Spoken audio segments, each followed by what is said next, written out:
রোনার মা, শোনো, ঘটককে খবর দিয়েছি। উনি আজ আমাদের বাড়িতে আসবেন মেয়েদের বিয়ে নিয়ে কথা বলতে।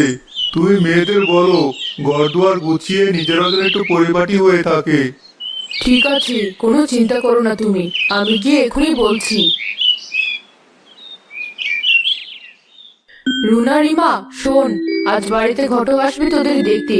দুজনে মিলে ঘরের কাজ করে তৈরি হয়ে নি। আমি কোনো কাজ করতে পারবো না, এই তো বললে দেখতে আসবি। এখন আমি যদি ওসব কাজ করতে চাই তাহলে আমার গায়ে ধুলো লেগে যাবে। পারবো না আমি ওসব কাজ করতে। ঠিক আছে, আমি সব করছি, তোরা নিজেদের গুছিয়ে নি। না মা, তুমি একা করবে কেন? আমি তোমাকে সাহায্য করছি। এত কাজ তুমি একা করে শেষ করতে পারবে না। আর কাজ করে না হয় গোসল করে নেব। বড় বোনের কাছে থেকে কিছু শেখ। ওসব আমার শিখতে হবে না। যাও যাও, কাজ করো তোমরা। ও তো সব করবেই, আধুনিকতার ও কি বুঝি। ক্ষেত একটা, এমনি তো ওর ভালো বিয়ে হবে না সেটাও খুব ভালো করেই জানি। ওকে দেখলেই ঘটক চলে যেতে চাইবে। এই ক্ষেতটা কি করে আমার বোন হলো কে জানি।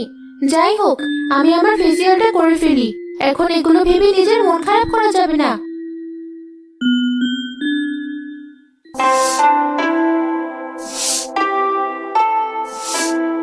অনেক কাজ করেছিস মা, এবার গিয়ে গোসল করে নি, বাকিটুকু আমি করতে পারবো। ঠিক আছে মা, এখনই যাচ্ছি আমি। মেয়েরা কোথায়? ডাকো ওদের। ঘটক মশাই তো চলে এসেছে। এবার আমার সাজা শেষ। বাহ, খুব সুন্দর লাগছে আমাকে। তোরা দুজনে বাড়ি ঘরে আয় দেখি।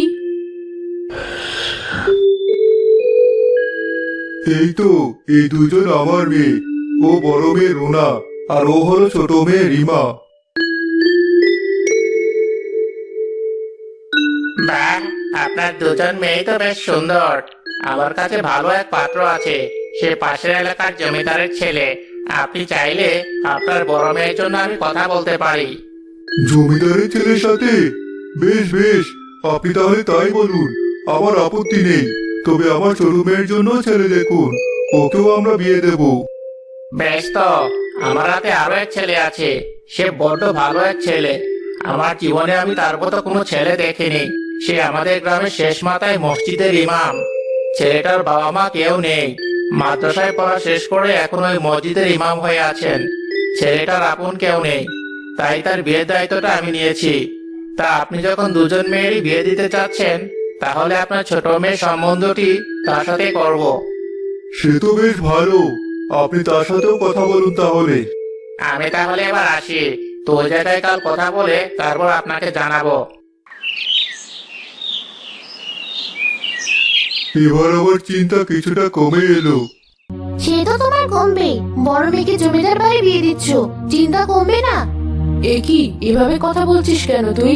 বাবার সাথে কি ওইভাবে কথা বলি? তুমি চুপ করো, সবসময় শুধু রুনা রুনা। আমার কোনো কিছু তোমার ভালো লাগে না।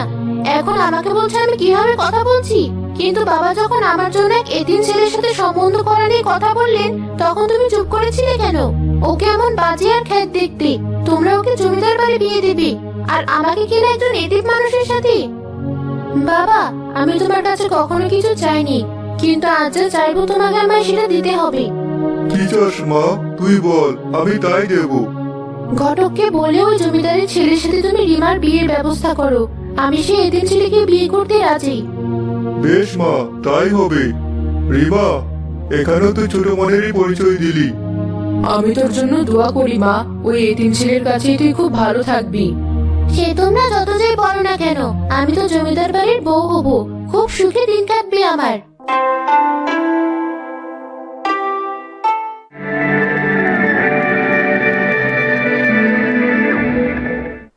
রুনা, আমার তো তেমন টাকা পয়সা নেই, তাই তোমার জন্য তেমন কোনো কিছু আমি কিনতে বা রাখতে পারিনি। এই সামান্য উপহার তোমার জন্য। যখন থেকে আমি মসজিদে ইমামতি শুরু করি, তখন থেকে আমি অল্প অল্প করে কিছু টাকা জমা করতে শুরু করি। তা দিয়ে তোমার জন্য এই সোনার চুড়িটা কিনে এনেছি। বাহ, এটা খুব সুন্দর, আমার খুব পছন্দ হয়েছে। রুনা, তোমাকে আমি কিছু বলতে চাই। বলুন, কি বলবেন? আমি এতিম মানুষ, মসজিদের ইমাম। সেখান থেকে যা পাই তা দিয়ে আমার চলে যায়। আশা করি তোমাকে নিয়েও আল্লাহ আমার দিন ভালোভাবে পার করতে সাহায্য করবেন। আমি হয়তো তোমাকে বিলাসবহুল জীবন দিতে পারবো না, তবে আল্লাহ সহায় থাকলে আমার সেই সামান্য টাকায় আমরা সুখে শান্তিতে থাকতে পারবো। আর তোমার কোনো কিছু দরকার হলে বা কোনো সমস্যা হলে আমাকে নিঃসংকোচে বলবে।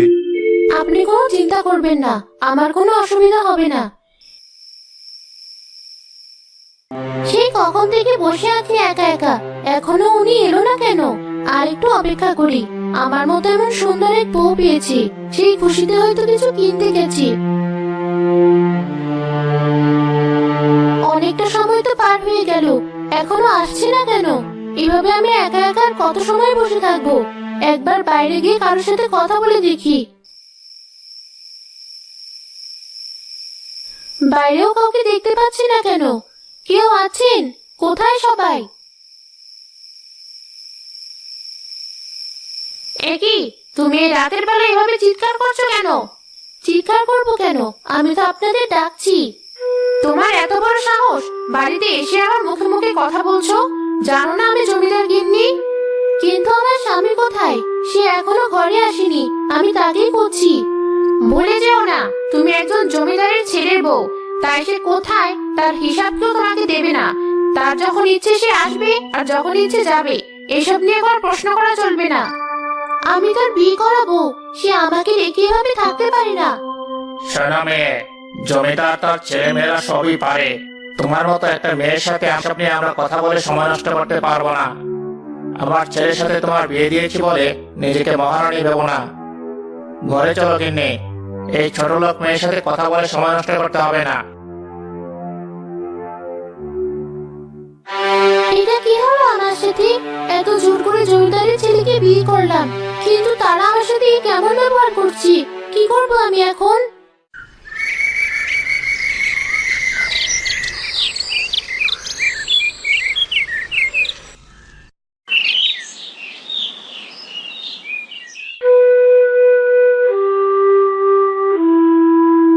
এই যে নবাবের মেয়ে, এখানে বসে কি করছো? যাও, ঘরের সব কাজ করে নাও।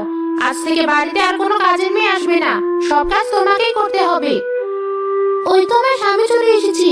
তুমি কাল থেকে কোথায় ছিলি? দেখো, তোমার মা আমাকে দিয়ে সব কাজ করাতে চাইছি, ওনাকে তুমি কিছু বলো। মা, কি বলছো এসব? দূরে সরে যেতে বলো, ওকে তুমি বুঝিয়ে বলনি? কি বুঝিয়ে বলবে? আর তোমরা আমার সাথে এমন করছো কেন? শোনো, তোমাদের মতো পরিবারে আমরা ছেলে বিয়ে করাই যাতে কখনো কেউ আমাদের দিকে আঙুল না উঠাতে পারে। তুমি যদি ভেবে থাকো এই বাড়িতে জমিদার গিন্নি হয়ে থাকবে, সেটা ভুল। যাও, গিয়ে নিজের কাজ শুরু করে দাও। এ আবার কি হলো? বাড়িতে এক গ্লাস পানিও পরে খেতাম না, আর এখানে আমাকে ঘরের সব কাজ করতে হচ্ছে। নিজের সৌন্দর্য নিয়ে তো গর্ব করেছি, অথচ আজ আমার স্বামী আমার দিকে ফিরেও তাকাচ্ছে না।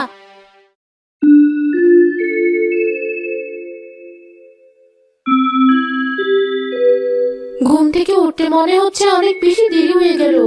আর ও গেল কোথায়? ওকেও তো দেখতে পাচ্ছি না। প্রথম দিনে এমন দেরি হয়ে গেল, কি যে করি এবার? কিচ্ছু করতে হবে না, আমি খাবার তৈরি করেছি, তুমি খেয়ে নাও। এ কি, তুমি আবার এসব করতে গেলে কেন? আমাকে একটু ডাকতে পারতি। আমার অভ্যাস আছে, তুমি ওসব নিয়ে ভেবো না। এসো, এখন খেয়ে নাও। মেয়ে দুটো বিয়ে হয়ে সেই যে চলে গেছে, ওদের না দেখে আমি আর থাকতে পারছি না। তুমি আজকে ওদের আসার জন্য খবর পাঠাও। ঠিক বলেছো তুমি, আমিও তাই ভাবছিলাম। মেয়ে দুটো আমার কেমন আছে কে জানে। আমি আজই ওদের খবর দিয়ে দিচ্ছি। তুমি রান্নার আয়োজন করো।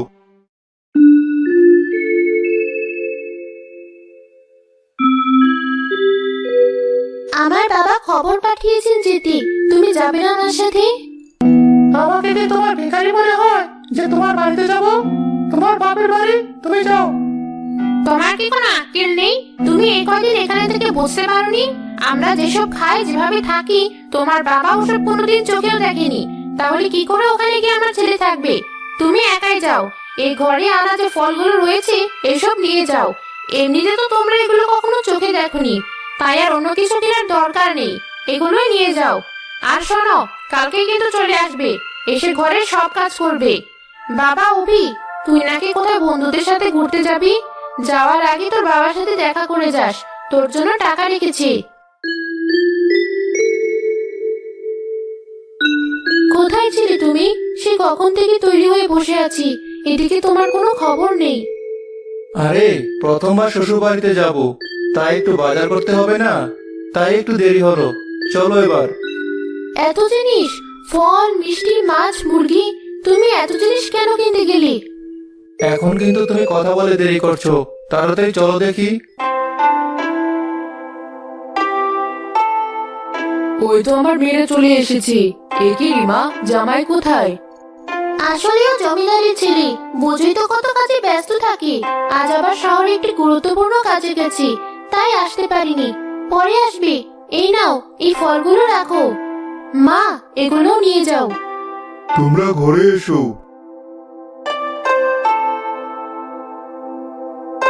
রুনা আপু আর দুলাভাইকে দেখে বোঝা যাচ্ছে খুব ভালো আছে তারা।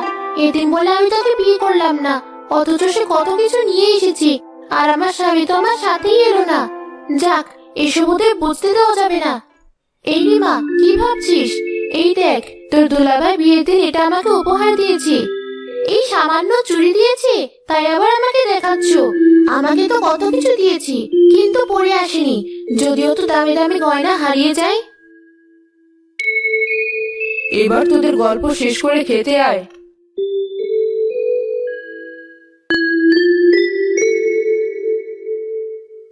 মা, এবার আমাকে যেতে হবে। আমাদেরও যেতে হবে। জানেনই তো আমি মসজিদের ইমাম, আর থাকা যাবে না, ওদিকে সব পড়ে আছে। ঠিক আছে, আবার এসো তোমরা। মা, বাবা, তোমরা আমাদের বাড়ি যেও। ঠিক আছে মা, যাব। আমার বাড়িও যেও মা। কেমন বড় জমিদার বাড়িতে থাকি, একবার দেখে এসো। ঠিক আছে, আমি আর তোর মা যাবো।